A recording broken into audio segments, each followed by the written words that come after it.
ಹರಿ ಓಂ. ದೈನಂದಿನ ಜೀವನದ ಆರೋಗ್ಯಕ್ಕಾಗಿ RR ಯೋಗ ಡೈಲಿ ಲೈಫ್ ಚಾನಲ್ ನಿಮ್ಮ ಜೊತೆ ನಾನು ಗಣೇಶ್ ಶ್ರೀಕಾಂತ್. ವೀಕ್ಷಕರೇ, ಯೋಗ ಫಾರ್ ಬಿಗಿನರ್ಸ್ 30 ಡೇಸ್ ಯೋಗ ಚಾಲೆಂಜಿನಲ್ಲಿ ನಾವು ಪ್ರತಿದಿನ ಒಂದೊಂದು ಆಸನವನ್ನು ಅಭ್ಯಾಸ ಮಾಡ್ತಾ ಆ ಆಸನದ ಉಪಯೋಗ, ಆಸನದ ಕಾಂಟ್ರಾ ಇಂಡಿಕೇಶನ್ ಮತ್ತು ಆಸನವನ್ನು ಯಾವ ರೀತಿಯಾಗಿ ಅಭ್ಯಾಸ ಮಾಡಬೇಕು ಅನ್ನೋದನ್ನು ಈ 30 ಡೇಸ್ ಯೋಗ ಚಾಲೆಂಜಿನಲ್ಲಿ ನಾವು ತಿಳಿದುಕೊಳ್ಳೋಣ.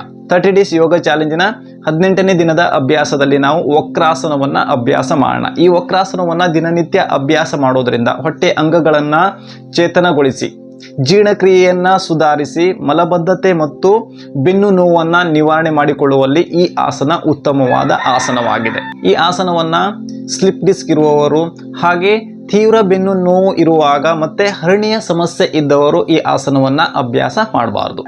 ಬನ್ನಿ ವೀಕ್ಷಕರೇ, ಈಗ ವಕ್ರಾಸನವನ್ನು ಯಾವ ರೀತಿಯಾಗಿ ಅಭ್ಯಾಸ ಮಾಡಬೇಕು ಅನ್ನೋದನ್ನು ತಿಳಿದುಕೊಳ್ಳೋಣ.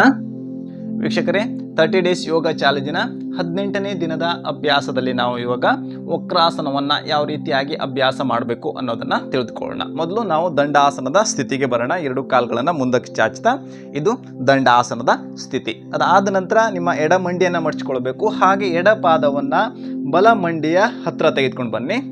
ಹಾಗೆ ಎಡಹಸ್ತವನ್ನು ಬೆನ್ನಿನ ಹಿಂಬದಿಯಲ್ಲಿರಿಸಿ ಉಸಿರನ್ನು ತೆಗೆದುಕೊಳ್ತಾ ಬಲಗೈಯನ್ನು ತಲೆಯ ನೇರ ಮೇಲಕ್ಕೆತ್ತಬೇಕು. ಹಾಗೆ ಉಸಿರನ್ನು ಹೊರ ಹಾಕ್ತಾ ನಿಮ್ಮ ಸಂಪೂರ್ಣ ಸೊಂಟದ ಮೇಲ್ಭಾಗವನ್ನು ನಿಮ್ಮ ಎಡಕ್ಕೆ ಟ್ವಿಸ್ಟ್ ಮಾಡಿ, ಅದಾದ ನಂತರ ನಿಮ್ಮ ಬಲ ಎಲ್ಬೋವನ್ನು ಎಡ ಮಂಡಿಯ ಹೊರಗಡೆ ಇರಿಸಿ, ಬಲಹಸ್ತದಿಂದ ನಿಮ್ಮ ಎಡಗಾಲಿನ ಪಾದವನ್ನು ಇಟ್ಕೊಳ್ಬೇಕು. ನಿಮ್ಮಿಂದ ಎಷ್ಟು ಸಾಧ್ಯವಾಗುತ್ತೋ ಅಷ್ಟು ಸೊಂಟದ ಮೇಲ್ಭಾಗವನ್ನು ಟ್ವಿಸ್ಟ್ ಮಾಡ್ತಾ ಹಿಂದಕ್ಕೆ ನೋಡಿ.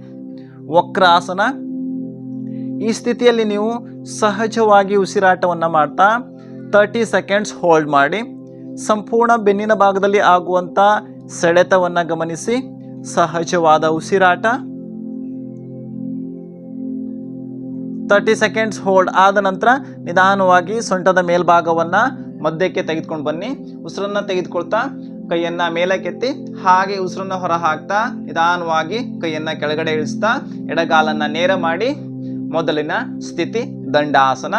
ಈಗ ಇನ್ನೊಂದು ಬದಿಗೆ ಅಭ್ಯಾಸ ಮಾಡಿ. ಬಲ ಮಂಡಿಯನ್ನು ಮಡಚಿಕೊಳ್ತಾ ಹಾಗೆ ಬಲಹಸ್ತವನ್ನು ಬೆನ್ನಿನ ಹಿಂಬದಿಯಲ್ಲಿರಿಸಿ ಉಸಿರನ್ನು ತೆಗೆದುಕೊಳ್ತಾ ಎಡಗೈಯನ್ನು ತಲೆಯ ನೇರ ಮೇಲಕ್ಕೆತ್ತ, ಹಾಗೆ ಉಸಿರನ್ನು ಹೊರ ಹಾಕಿ ಸೊಂಟದ ಮೇಲ್ಭಾಗವನ್ನು ನಿಮ್ಮ ಬಲಕ್ಕೆ ಟ್ವಿಸ್ಟ್ ಮಾಡಿ ಎಡ ಎಲ್ಬೋವನ್ನು ಬಲ ಮಂಡಿಯ ಹೊರಗಡೆ ಇರಿಸ್ತಾ ಎಡ ಹಸ್ತದಿಂದ ಬಲ ಪಾದವನ್ನು ಇಟ್ಕೊಳ್ಳಿ. ಹಾಗೆ ನಿಧಾನವಾಗಿ ಸಂಪೂರ್ಣ ನಿಮ್ಮ ಸೊಂಟದ ಮೇಲ್ಭಾಗವನ್ನು ಟ್ವಿಸ್ಟ್ ಮಾಡ್ತಾ ಹಿಂದಕ್ಕೆ ನೋಡಿ. ವಕ್ರಾಸನ. ಈ ಸ್ಥಿತಿಯಲ್ಲಿ ನೀವು ಸಹಜವಾಗಿ ಉಸಿರಾಟವನ್ನು ಮಾಡ್ತಾ 30 ಸೆಕೆಂಡ್ಸ್ ಹೋಲ್ಡ್ ಮಾಡಿ. 30 ಸೆಕೆಂಡ್ಸ್ ಹೋಲ್ಡ್ ಆದ ನಂತರ ಮತ್ತೆ ನಿಧಾನವಾಗಿ ಸೊಂಟದ ಮೇಲ್ಭಾಗವನ್ನು ಮಧ್ಯಕ್ಕೆ ತೆಗೆದುಕೊಂಡು ಬಂದು ಹಾಗೆ ಉಸಿರನ್ನು ತೆಗೆದುಕೊಳ್ತಾ ಎಡಗೈಯನ್ನು ತಲೆಯ ನೇರ ಮೇಲಕ್ಕೆತ್ತಿ ಉಸಿರನ್ನು ಹೊರ ಹಾಕ್ತಾ ಕೈಯನ್ನು ಕೆಳಗಡೆ ಇಳಿಸ್ತಾ ಬಲಗಾಲನ್ನು ನೇರ ಮಾಡಿ ದಂಡಾಸನದ ಸ್ಥಿತಿಗೆ ಬನ್ನಿ. ನೋಡಿದ್ರಲ್ಲ ವೀಕ್ಷಕರೇ, ಜೀರ್ಣಕ್ರಿಯೆಯನ್ನು ಸುಧಾರಿಸಿ ಮಲಬದ್ಧತೆ ಮತ್ತು ಬೆನ್ನು ನೋವನ್ನು ನಿವಾರಣೆ ಮಾಡಿಕೊಳ್ಳಲು ಸಹಾಯ ಮಾಡುವಂಥ ಆಸನ ವಕ್ರಾಸನ. ಈ ಆಸನವನ್ನು ದಿನನಿತ್ಯ ಅಭ್ಯಾಸ ಮಾಡ್ತಾ ನಿಮಗಿರುವಂಥ ಸಮಸ್ಯೆಯನ್ನು ನಿವಾರಣೆ ಮಾಡಿಕೊಳ್ಳಿ ಅಂತ ಹೇಳ್ತಾ ಇವತ್ತಿನ ಈ ವಿಡಿಯೋವನ್ನು ಮುಗಿಸ್ತಾ ಇದ್ದೀನಿ. ಈ ವಿಡಿಯೋ ನಿಮಗೆ ಉಪಯುಕ್ತ ಎನಿಸಿದರೆ ಲೈಕ್ ಮಾಡಿ, ಶೇರ್ ಮಾಡಿ, ಹಾಗೆ ನಿಮ್ಮ ಅನಿಸಿಕೆಯನ್ನು ಕಮೆಂಟ್ ಮುಖಾಂತರ ತಿಳಿಸಿ. ಮತ್ತು ನನ್ನ ಚಾನಲ್ನ ಹೊಸಬರು ನೋಡ್ತಾ ಇದ್ದರೆ ಸಬ್ಸ್ಕ್ರೈಬ್ ಮಾಡ್ಕೊಳ್ಳಿ, ಹಾಗೆ ಬದಿಯಲ್ಲಿ ಕಾಣಿಸುವಂಥ ಬೆಲ್ ಬಟನ್ನ ಪ್ರೆಸ್ ಮಾಡಿ. ಇದರಿಂದ ನಾನು ಮುಂದಿನ ದಿನಗಳಲ್ಲಿ ಹಾಕುವಂಥ ವಿಡಿಯೋಗಳನ್ನು ನೀವು ನೋಟಿಫಿಕೇಶನ್ ಮುಖಾಂತರ ತಿಳಿದುಕೊಳ್ಬೋದು. ಮುಂದಿನ ವಿಡಿಯೋದಲ್ಲಿ ಮತ್ತೆ ಸಿಗೋಣ. ಅಲ್ಲಿಯವರೆಗೂ ಹರಿ ಓಂ ತತ್ಸತ್.